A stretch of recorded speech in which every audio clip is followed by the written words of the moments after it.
कि यदुवंशी साथी, इस कुकर्म के लिए तो क्षमा मांगते हैं कि हमारे जाति के लोगों ने आपका अपमान किया, लेकिन फिर भी अगर मन न बढ़े तो मैं हरीश मिश्रा यानी बनारस वाले मिश्रा जी खुले तौर पर पूरे देश के यादवों को सादर आमंत्रित करता हूँ कि आप आ सकते हैं। मेरे सर पर पेशाब करके मेरा बाल आप मुड़वा सकते हैं। विरोध खत्म होना चाहिए, मन का मतभेद खत्म होना चाहिए। अगर एक ब्राह्मण के पेशाब से एक यादव शुद्ध हो सकता है, तो एक यादव के भी पेशाब से श्री कृष्ण के वंश के रूप में देख करके एक सुदामा जैसा ब्राह्मण भी शुद्ध हो सकता है। हमें कोई तकलीफ नहीं है। आप आएँ, यादव समाज के लोगों को मैं सादर आमंत्रित करता हूँ। आवें। नमस्कार, मैं हूँ मदन राज और आप देख रहे हैं राज तक न्यूज।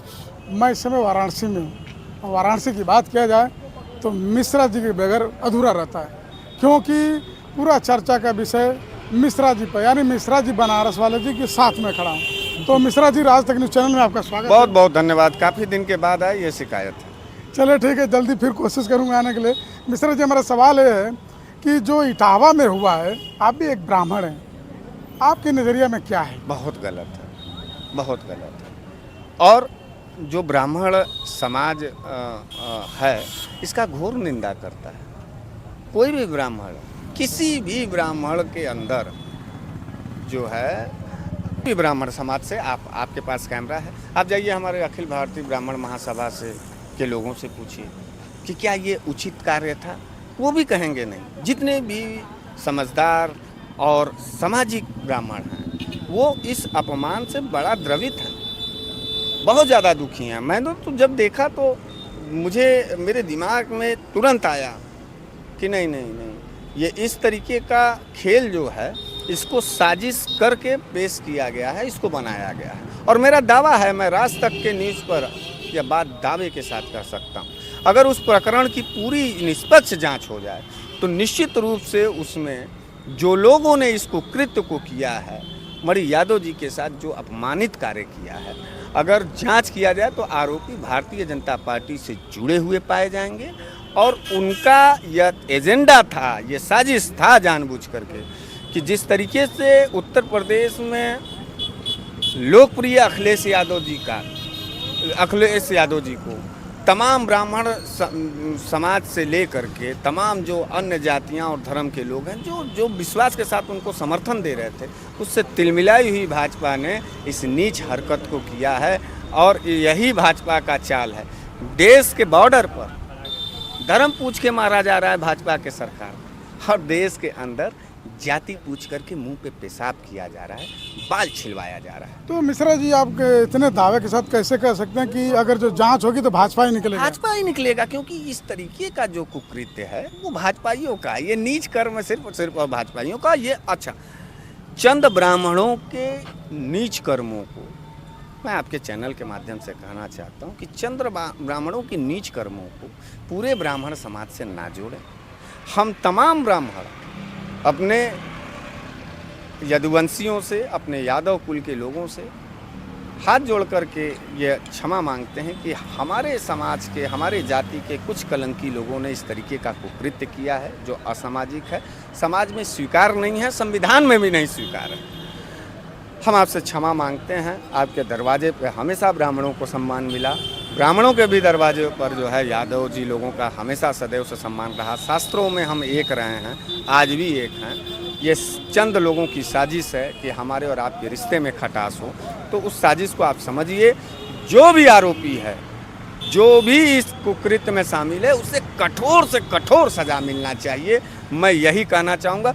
अंत में एक बात और कहना चाहूँगा राज तक के न्यूज़ पर कि यदुवंशी साथी, इस कुकर्म के लिए तो क्षमा मांगते हैं कि हमारे जाति के लोगों ने आपका अपमान किया, लेकिन फिर भी अगर मन न बढ़े तो मैं हरीश मिश्रा यानी बनारस वाले मिश्रा जी खुले तौर पर पूरे देश के यादवों को सादर आमंत्रित करता हूँ कि आप आ सकते हैं। मेरे सर पर पेशाब करके मेरा बाल आप मुड़वा सकते हैं। विरोध खत्म होना चाहिए, मन का मतभेद खत्म होना चाहिए। अगर एक ब्राह्मण के पेशाब से एक यादव शुद्ध हो सकता है, तो एक यादव के भी पेशाब से श्री कृष्ण के वंश के रूप में देख करके एक सुदामा जैसा ब्राह्मण भी शुद्ध हो सकता है। हमें कोई तकलीफ नहीं है। आप आएँ, यादव समाज के लोगों को मैं सादर आमंत्रित करता हूँ। हमें 24 घंटा पूजा पाठ करके टाइट रहता हूँ। प्योर एकदम ब्राह्मण खोपड़ा है। पेशाब करिए महाराज, बाल अस्तूरा लगा के उतार लीजिए महाराज, हम भी बाबा जी की तरह हो जाएंगे। हमको जरा सा भी कोई शिकायत नहीं रहेगी, क्योंकि मैं अपने समाज में नफ़रत की जंजीरों को नहीं बढ़ने देना चाहता हूँ। मैं जाति के आधार पर हिंसा नहीं होने दूंगा, मैं धर्म के आधार पर यहाँ हिंसा नहीं होने दूंगा। राजनीति तो लोग कर ही रहे हैं, करने दीजिए, जांच कर लीजिए। जो लोग जातिवादी आड़ में आग लगा करके इस देश के कुर्सी पर बैठना चाहते हैं, उन्हीं का यह साजिश है और उनका साजिश पर से ये पर्दा जरूर उठे। मिश्रा जी, आज फैसला फिर टल गया है अब्बास अंसारी जी का। बताया जा रहा है कि शायद 26 को होगा, तो आप इसको किस नज़रिए से देख रहे हैं? नहीं, दलित पिछड़ा अल्पसंख्यक के ऊपर तो भारतीय जनता पार्टी में एकदम समझ जाइए कि दुश्मनों की तरह वार हो रहा है।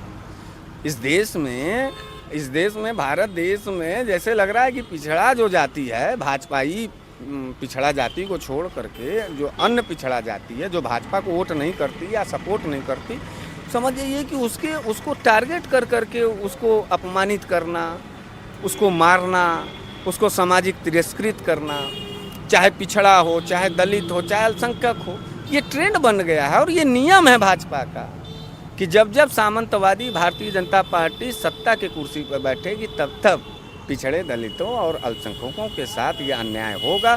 इस अन्याय को खत्म करने के लिए सत्ता से ही भारतीय जनता पार्टी को हटाना होगा। यही है। मिश्रा जी, अरविंद राजभर जी बोले थे कि अखिलेश जी बोले थे कि मैं 2 मिनट में स्वदेश भारतीय समाज पार्टी तोड़ दूंगा। वो कल बयान दे कि 48 घंटा का समय दे रहा हूँ, फिर भी नहीं तोड़ पाएंगे। मैं उन लोगों को मैं खुद तोड़ के लेके आ रहा हूँ। छोटे मुंह बड़ी बात अरविंद राजभर जी की पहचान है। अरविंद राजभर जी डॉक्टर लिखते हैं, लेकिन राजनीतिक स्तर पर शायद उनका PhD काम नहीं कर पा रहा। मैं उनका राजनीतिक विरोधी हूँ, लेकिन मैं उनका राजनीतिक दुश्मन नहीं। हमारे उनके द्वंद्व हो सकते हैं। वो तो हमारे ऊपर भी हमला हुआ था तो बड़ा हंस रहे थे। कोई एक डॉक्टर के ऊपर हमला होता है तो सारे डॉक्टर एक हो जाते हैं। एक पुलिस के ऊपर हमला होता है तो सारे पुलिस एक हो जाते हैं। पूरे प्रदेश के भी नेता शांत थे, लेकिन एकमात्र डॉक्टर अरविंद राजभर, जब मेरे ऊपर हमला किया गया तो वो हंस हंस करके बयान दे। इससे उनकी छोटी बुद्धि और अनुभवहीनता का प्रतीक है। और रही बात, मैं अरविंद राजभर जी से कहना चाहता हूँ कि अभी आपकी साख बहुत छोटी है। 8 विधायक आप वो भी जो है आरक्षण प्राप्ति के आधार पर लेके गए हैं। समाजवादी पार्टी के गठबंधन कितने विधायक हैं सपा के, बताइए। आप एक अच्छे पत्रकार हैं, मैं आपसे पूछना चाहता हूँ, बताइए। वो तो बोलते हैं सब सपा ही हैं। नहीं, कितने विधायक हैं सपा के? सपा के तो विधायक अच्छे खासे हैं। सांसद कितने हैं? सांसद भी इस बार अच्छे आज के तारीख में देश की कितने माने किस नंबर की पार्टी है? ना, इस समय तो विपक्ष में वही खड़ी है, कोई दो राय नहीं यूपी में। अब एक बात और पूछना चाहते हैं, क्या आपको मजाक नहीं लगता कि अरविंद राजभर जी ये कह रहे हो कि मैं चुनौती देता हूं अखिलेश यादव जी को? अरे अखिलेश यादव जी तो चाहे तो पूरे भाजपा को 10 मिनट के अंदर तोड़ के परेड करा दें सपा में, लेकिन सपा जो है तोड़ने की राजनीति नहीं करती, जोड़ने की राजनीति करती है। क्या वो नहीं जुड़े थे अखिलेश यादव जी के साथ? वो टूटते हैं जुड़ते हैं, टूटते हैं जुड़ते हैं। उनसे कह दीजिए वो अपनी ताकत बढ़ावें, समाज के साथ वफादारी करें। वो तो आरोप लगाते हैं अखिलेश यादव जी परिवारवादी हैं। और मैं आपसे पूछना चाहता हूं कि राजभर बिरादरी में अरविंद राजभर, छोटे वाले भाई का नाम क्या है उनके? अरुण राजभर और ओम प्रकाश राजभर जी के अलावा कोई और राजभर सुभाषपा ने मंत्री विधायक बनाया है? बिच्छलाल राजभर एमएलसी है ना, गरीब परिवार से।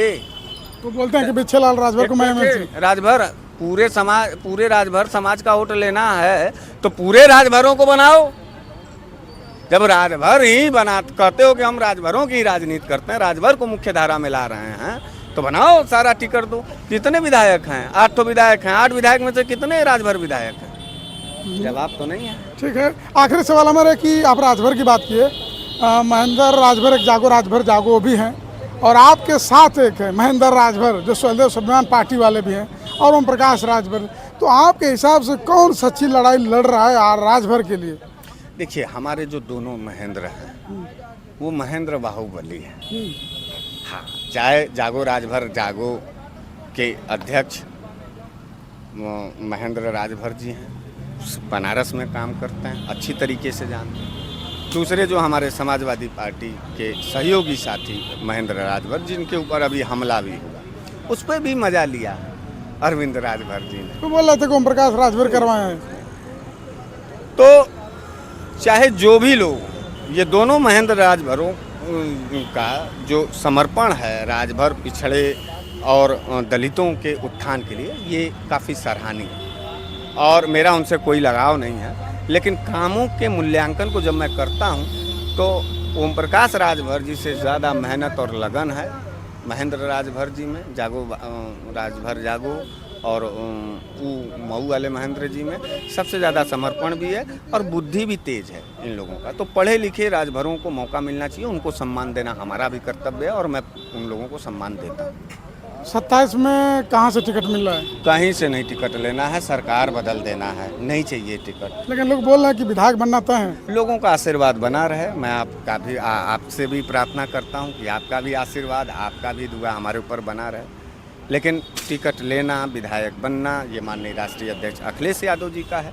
हमारे नज़र में इस क्रूरता से छुट्टी पाना, इस जातिवाद का जो आग लगा है, धर्मवाद के नाम पर जो हिंसा हो रहा है, इससे प्रदेश मुक्त हो और हमको सरकार, भाजपा सरकार से मुक्ति चाहिए, मेरा लक्ष्य है। चैनल को समय दिए बहुत बहुत धन्यवाद। बहुत बहुत धन्यवाद। बता दूं कि मिश्रा जी बनारस वाले, और कह रहे हैं सीधा सीधा कि जो यादव समाज के ऊपर अत्याचार हुआ है, यादव जाति के जो थे बाल मुड़ाया गया, ब्राह्मण समाज और जांच का विषय है। पूरी राज तक न्यूज़ चैनल समर्थन किसी भी पक्ष का नहीं करता है। और सबसे बड़ी बात बोले हैं कि बाहुबली महेंद्र राजभर, 2 राजभरों का समर्थन कर रहे हैं, लेकिन कह रहे हैं कि ओम प्रकाश राजभर के बेटे अरविंद राजभर को अभी सोच लंबी करनी होगी। वो कह रहे हैं कि सुभाषपा तो छोड़िए, भाजपा को भी तोड़ सकते हैं। तो ये थे बनारस वाले मिश्रा जी। बाकी आपकी क्या राय है कमेंट बॉक्स में जरूर लिखिए। अन्य खबरों के लिए राज तक न्यूज़ चैनल देखते रहिए। तो आप लोगों ने देखा बनारस वाले मिश्रा जी का राज तक न्यूज़ पे इंटरव्यू, और राज तक न्यूज़ वाले भाई बनारस में जाकर बनारस वाले मिश्रा जी का इंटरव्यू लिए।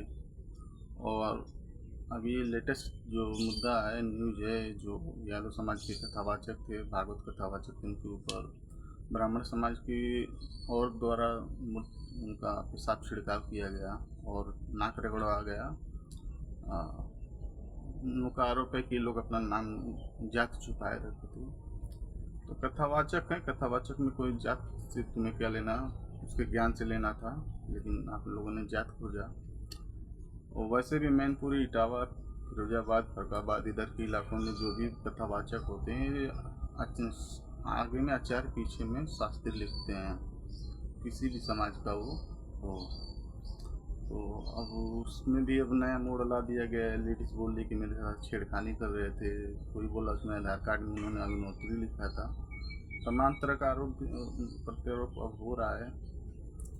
और उसमें भी अब एक और डाल दिया गया है, लेडीज़ कह रही है कि उन्होंने, भगवान ने बोला कि हमारे अखिलेश यादव से संपर्क है, हम आपको ऐसे धमकी दिलवाए। तरह तरह की महिला बोल रही है, महिला बोली थी कि मेरे हाथ पकड़े, मेरे से अब तरह तरह का आरोप लग रहा है। अब राजनीति इसमें चालू हो गया है। तो बनारस वाले मिश्रा जी का इंटरव्यू आपने राज तक न्यूज़ पे देखा, और राजभर को भी बोले कि आप पीएचडी तो किए हैं, लेकिन आपका पीएचडी राजनीति में काम नहीं कर रहा है। राजनीति में गर्मी बना के रहना चाहिए और व्यंग और कटाक्ष करना चाहिए। ये मारने पीटने वाली भाषा नहीं बोलना चाहिए, और एक नेता को एक नेता का सम्मान करना चाहिए। क्योंकि जब बनारस वाले मिश्रा जी पीटे गए थे तो एक खूब हंस रहे थे, तो ये गलत था, ऐसा नहीं है। आप बैकडोर में हंस लेते, कुछ कर लेते तो ठीक रहता, लेकिन आप समाज के सामने इंटरव्यू देते हुए ऐसे नहीं कर सकते हैं। खुद अपने आप में अच्छा शोभा नहीं देता है। आने वाले भविष्य में आपके साथ भी हो सकता है अगर इस चीज़ का आप बढ़ावा देते हैं तो। कोई अगर नेता किसी को मार रहा है, कोई कार्यकर्ता जगह मार दे रहा है तो ठीक नहीं, बढ़ावा देना ठीक नहीं है। उसको समझाना सही है, क्योंकि ये एक परंपरा बन जाएगा और ऐसा होने लगेगा। किसी छोटा नेता भी तैयार हो रहा है, उसको कोई 2-4 लोग चढ़ा देंगे, तीसरा जाएगा मार देगा, तो ऐसा तो नहीं। तो इसलिए तो कैसा लगा वीडियो कमेंट करके आप जरूर बताइएगा। मिलते हैं किसी नेक्स्ट वीडियो में, तब तक के लिए धन्यवाद। जय हिंद।